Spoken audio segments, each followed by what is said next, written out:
This is Soul Searching, the show that features psychological, wellness, and practical spiritual solutions, cheeky alternative ideas, and innovative ways to help you to look at life differently. Our topic today is the Law of Reciprocity and what can go wrong with it. Have you ever traded sex for the other person's love and respect?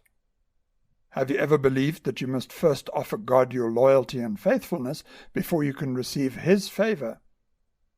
If so, you have then experienced the perversion of the law of reciprocity. In this show, we explore what we mean by the reciprocity rule, and we shall see how it can easily go awry with treacherous consequences. Join me as we explore this fascinating topic. I ask the awkward questions you would like to ask, poke holes in rigid belief systems, and challenge the way the world taught you to think. My name is Tom Budge. A close friend of mine once asked me for some counseling help, which I readily agreed to do. At the end of the session, she offered to pay me my going rate at the time. "Oh no, Sally, I can't take money from my friends," I said. "I'd like to offer this help to you without charge." "That's very sweet of you," she said, "but it means that I will never be able to ask you for help again because I don't want to sponge off your generosity and kindness." Sally had a very valid point, and she finally agreed to pay a heavily discounted fee. It was the law of reciprocity that drove this interaction between us. I was happy to offer my time as a gift, but she, rightly so, felt that it would change the dynamics between us, leaving her feeling obligated. We find a form of reciprocity even in Newton's laws of motion. For every action, there is an opposite and equal reaction. If the laws of nature didn't work this way, we would not be able to launch a rocket into space or take a flight on a jet aircraft. But the law of reciprocity we are exploring in this show is neither a law of physics nor a legal law, but a social one, and maybe it's not a law at all, but merely a social rule of proper behavior. Yet it is not found in some cultures of the world. The law of reciprocity compels us to concede to someone who has made a concession to us. The rule implies that people should repay in kind what someone has given them. Cultural anthropologists say that humans survived because our ancestors learned to share goods and services in an honored network of obligation. We still find this synergistic cooperation in communal tribal living today. It's commonplace in the rural areas of South Africa to find communities sharing responsibilities. Some members of the group might care for the children, while others hunt for food, till the soil, and plant crops for the group. Each member renders a service and receives one in return. In communal living, each member therefore can devote more time and attention to his or her allotted task, and the whole group benefits. In his blog, Ruddy Ortiz tells a story of him being a good Samaritan late one night when he stopped to help a distressed old woman whose car had broken down on the side of the road. After he had changed the wheel on her car, she, with a sense of indebtedness, offered him some money. He refused to take her money because to him it was an altruistic act. The next day, a waitress was clearing a table where an old woman had sat drinking tea. There was money enough to pay for the bill, but as she cleared away the serviette, she saw a lot more money and a note from the old lady, which read, "You don't owe me anything. I have been there too. Somebody once helped me out the way I am helping you. If you really want to pay me back, here is what to do. Do not let this chain of love end with you." It's such a delightful story. Orta's story also highlights two very different aspects. The one is about altruism, and the other is about the principle of paying it forward. Paying it forward, as the old woman had done, is a third-party beneficiary concept that involves doing something good for someone else in response to a good deed done to you. When you pay it forward, however, you don't repay the giver. Instead, you do something nice for a third person. The philosophy of pay it forward is that through acts of kindness among strangers, we all foster a more caring society. It's a truly noble extension of the law of reciprocity. Altruism, on the other hand, is the attitude of caring about others and doing acts that help them, although you do not benefit from doing those acts. Selfishness is the opposite of selflessness, and most religions promote altruistic attitudes. However, altruism is different from reciprocity in that it has no predicated idea of building relationships because it has no vested interests. It's about doing acts of kindness for others without expecting or needing anything in return. This is what Ortis had done when he stopped to help the stranded old lady. All the examples we have looked at so far are examples of positive reciprocity. It occurs when an action committed by one individual, which has a positive effect on another, is returned with an action that has an approximately equal positive effect. Offering someone a biscuit doesn't mean that he or she must offer something of equal value in return. That would constitute a transaction between the two of them, and this is very different from a casual social interaction between people. In our social context, a simple token of gratitude like "thank you" is all that it takes to reciprocate positively and to conclude the interaction politely. But this social rule of reciprocity doesn't only work in a positive way. It also works negatively too. Negative reciprocity occurs when an action that has negative effect on someone is returned with an action that has an approximately equal negative effect. Spite, meanness, coercion, manipulation, and other acts of malice are examples of negative reciprocity. Unlike positive reciprocity, which creates social bonds, negative reciprocity divides. Negative reciprocity is commonplace in dysfunctional relationships where partners lock themselves into cycles of tit-for-tat or eye-for-an-eye punishment. For altruism to be sincere, we have to be very careful not to let ego undermine it in subtle ways. In all altruistic acts, something does flow back to the giver, not from the beneficiary, but from the giver back to him or herself. An altruistic person may gain higher self-esteem and self-respect because of their altruism. Being altruistic makes them feel good. Self-gratification and good feelings are the rewards that come back to a person doing altruistic acts, and you need to be very careful not to let the ego narcissistically wallow in these rewards. Altruism, however, also has other pitfalls, especially in a world where there is so much suffering. Every time a needy person is in the right place at the right time, he or she will take advantage and easily exploit empathetic individuals. Eventually, some of these compassionate individuals may soon suffer from compassion fatigue. It's all too much, and I can't do it anymore. Altruistic individuals may sometimes find it easy to show acts of kindness to animals instead of humans because animals won't exploit them in the same way that humans tend to do. Reciprocated kindness is not always positive and sincere.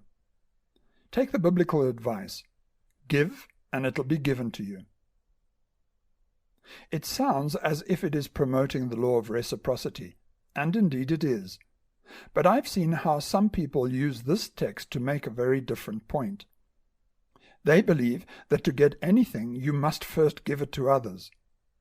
It implies a form of bartering, and some individuals use it to confirm their belief in their indebtedness to God and all of creation.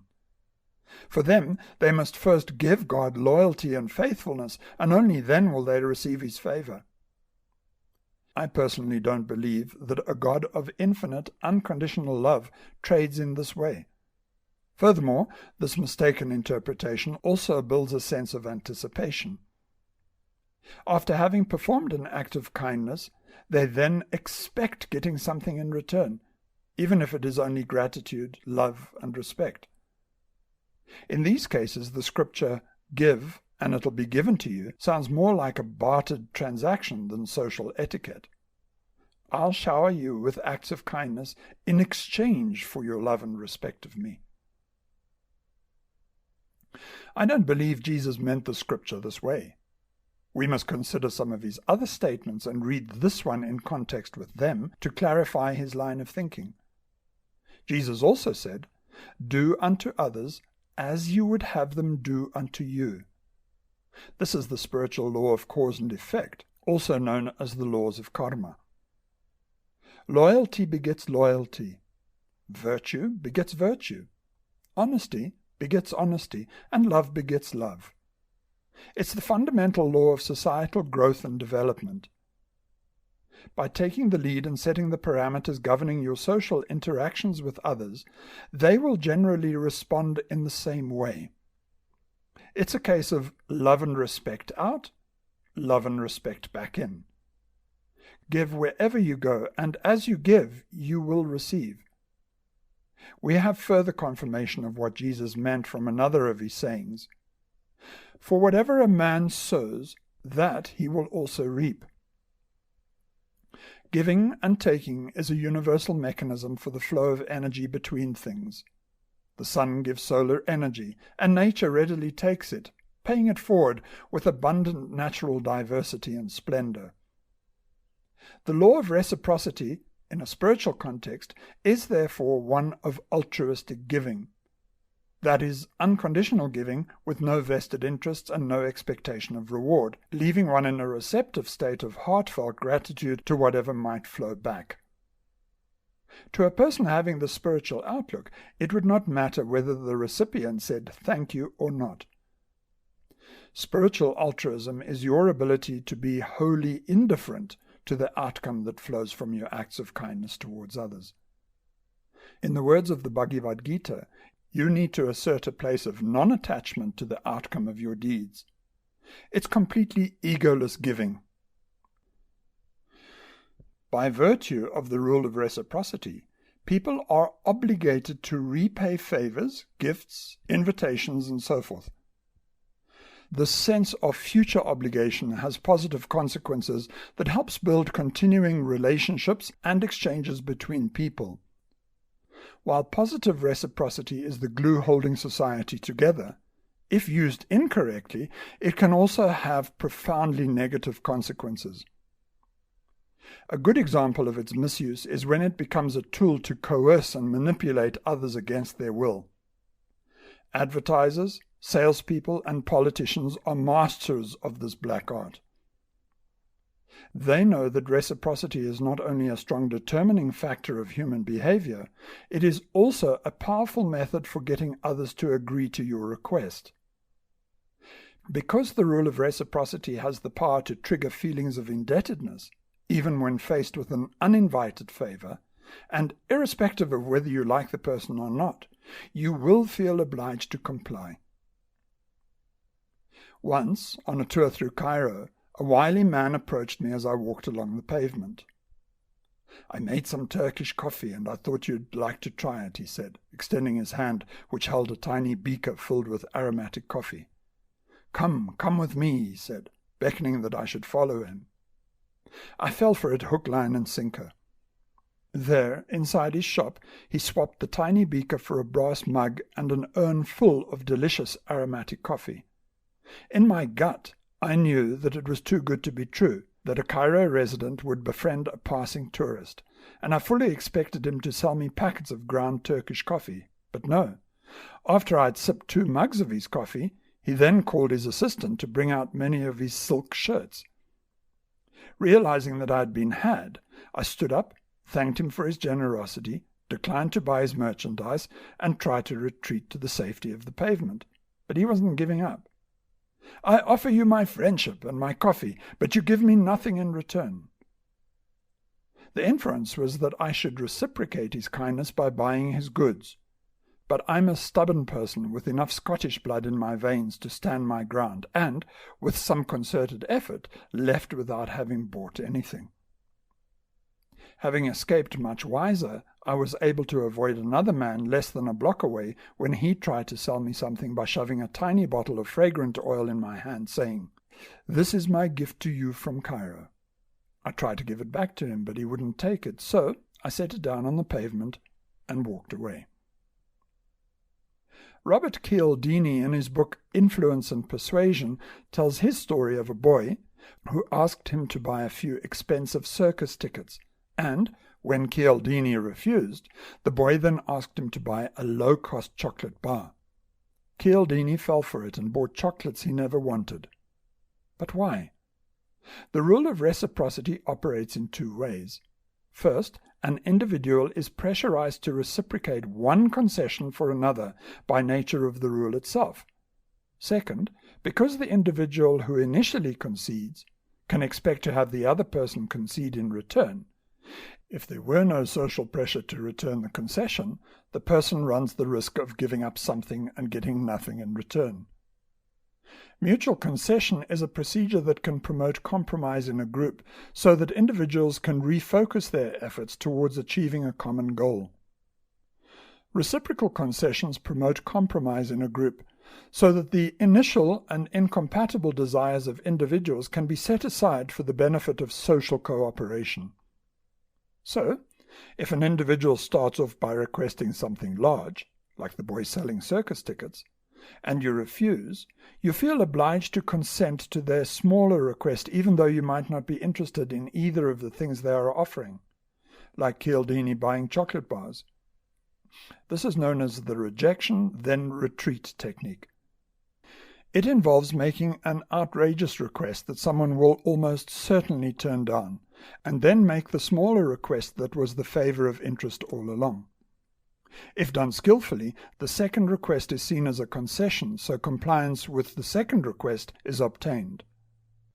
However, if you are playing around with the law of reciprocity in this way, you must proceed with caution. If your first request is so big that it is seen as unreasonable, the door-in-the-face technique proves useless, as the concession made after is not perceived as genuine. Those that teach these techniques offer further advice not to confuse the door-in-the-face technique with the foot-in-the-door technique, where individuals get a person to agree with a large request by first getting them to agree with a moderate one. The proverb, "one hand washes the other," is an expression originally denoting mutual cooperation in a positive sense only, but it now carries the negative connotations of back-scratching, cronyism, and log-rolling. Log-rolling is the term used to describe the giving of gifts to the poor in exchange for votes.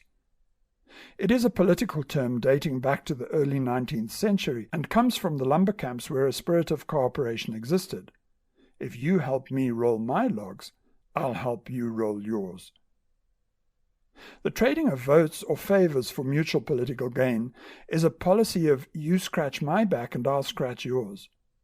Although many African political groups do it unashamedly, it isn't only endemic to Africa but occurs across the globe in less obvious ways too. The subtlety of sales and marketing and the grossness of politics is something you can learn to avoid. However, I'm far more worried about what goes wrong when you misuse the law of reciprocity in a personal way. In my many years as a therapist, I have met hundreds of people who inadvertently trap themselves using a perverted form of the reciprocity rule. Most don't know that they're doing it until it is pointed out to them. Once they realize what they're doing, they see how torturous it can be. Let's backtrack for a moment. The reciprocity rule dictates that if I offer you a biscuit, you will return the favor in some way like saying thank you.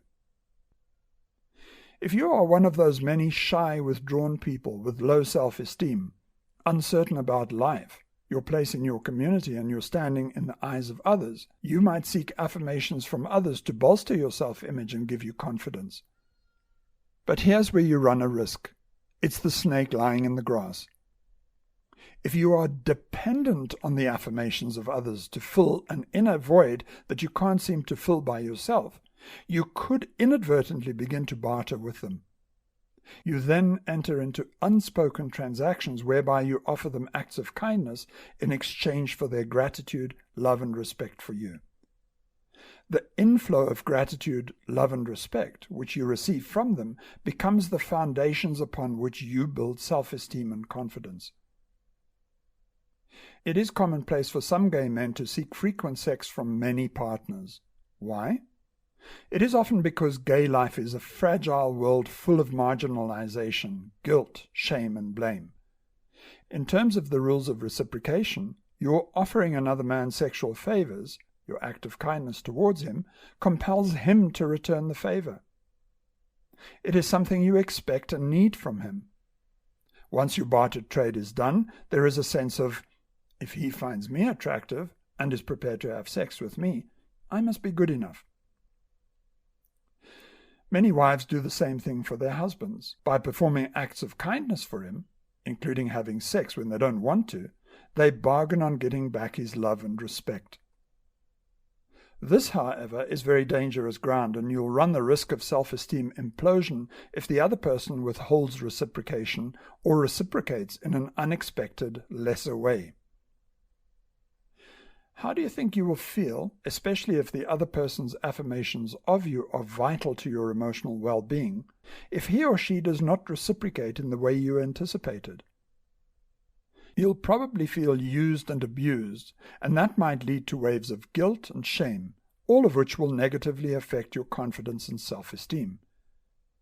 If you are dependent on someone else's love and respect, you might go to extraordinary lengths to get it from them, or anyone else for that matter.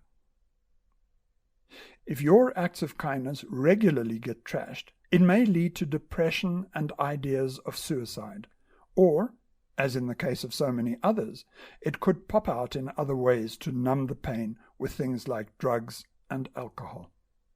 So, what's the message we take from this? The rule of reciprocity is an excellent social mechanism that holds society together, but it is often misused by others who wish to take advantage of you. And there are plenty of those kind of characters out there waiting to exploit you. Worst still, when the reciprocity rule is corrupted, it becomes treacherous when you use it as a bargaining tool to get what you want from others. In this case, it is always better to bolster your own self-esteem and confidence by learning to take responsibility for your own life. By depending upon others for your spiritual and mental well-being, you lose control of this aspect of your life, because you will never know when the others will stop giving you what you need. You should never underestimate the importance of taking full responsibility for your life, learning to find gratitude for the things that you do, and building a loving, respectful, and wholesome relationship with yourself. Of course, you must be wary of narcissistic self-love, because your ego will seek it out. Replace egoistic self-love with true spiritual recognition of your highest, truest self. When you learn to give yourself all the love and affirmations you need to find your proper place in society, nobody can stop you, no matter where you are living or with whom you are associating. Try it out for yourself, and remember, asking for professional help is never a mistake. Seek this kind of help from a trustworthy source if you don't know how to achieve this goal for yourself.